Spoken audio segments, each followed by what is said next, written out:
ጫካውን አላመንኩትም።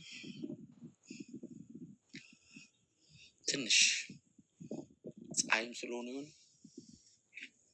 ምኑም አልጣመኝም። ይሄ ጫካ የሚመስል ግን አንዳንድ ቤቶች ያሉበት እንዴት እኔ ወደ ስፍራው ልሂድ፣ ጸልዩልኝ። ከዛ በተረፈ ወይ በርታ፣ ጥሩ ነገር ይቅጠም በሉኝ፣ ቸር ይቅጠመኝ። እንግዲህ ኧረ የሚኪ ያለ ኧረ ጭንቀት በስማም ጫካውን አላመንኩትም፣ ጸልዩልኝ እንደዛ እንዳላለ ምን ነው በቀረብ ኖሮ ሚኪዬ፣ እውነት ምን ነው በቀረብ ኖሮ። ሰላም ሰላም፣ ውድ ቤተሰቦቼ እንዴት ናችሁ?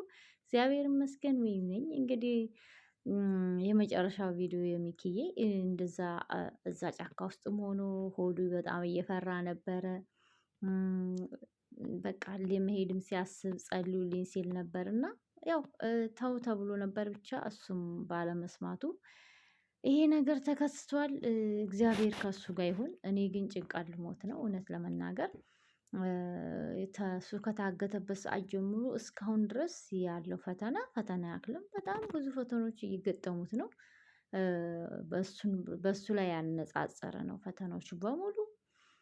ታውቃላችሁ እሱን ፈላጊ ራሱ ጋዜጠኛ ተብዬው እነ ተሙ እንዳይቀርቡ አድርጎ እሱ ፈላጊ ሆኖ እያራቀው ነበርና ያው በመጨረሻው ያው የንጹሃን አምላክ ፈጣሪ ስለጎበኘውና ተሙ ወደሱ ሄዱ። ተሙ ስላገኘው ነው እንጂ ታውቃላችሁ ጋዜጠኛ ነኝ ብሎ እንዴት ሲጫወትበት እንደነበረ ማለት ነው። እና አላቅም አሁንም እባክህ ተሙዬ አንተው ትሻላለህ፣ አንተው ፈልግ እናገኘው ይሄንን ጀግና ወንድማችንን።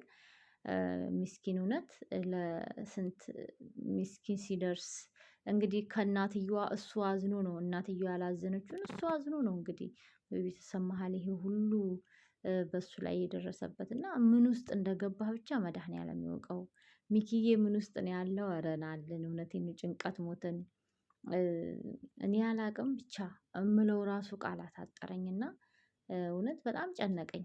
እና ውድ ቤተሰቦቼ ኧረ ተሙ አንተው ትሻላለህ፣ አንተው እንደባለፈው እንደው ካለበት ጉድጓድ ጎትትና አምጣልን ከደበቁበት እና እነሱንም የስራቸውን ስጥልን ለማለት ያህል ነው።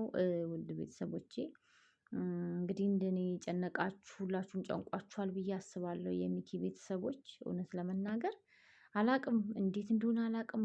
በጣም ፈተኖች እየበዙ ነው ጋዜጠኞቻችን ላይ በአሁን ሰዓት ማለት ነው። ብቻ መድኃኒዓለም ከእነሱ ጋር ይሁን፣ እሱ ይጠብቃቸው። ሚኪንም ካለበት ፈጣሪ አምላክ ያውጣልን ለማለት ያህል ነው። በተረፈ በስደት ምንም አይንካችሁ፣ ሁላችሁም ፈጣሪ ይጠብቃችሁ። ሁላችንም እስቲ የቻልነውን ያህል እንጸልይ ላለሁኝ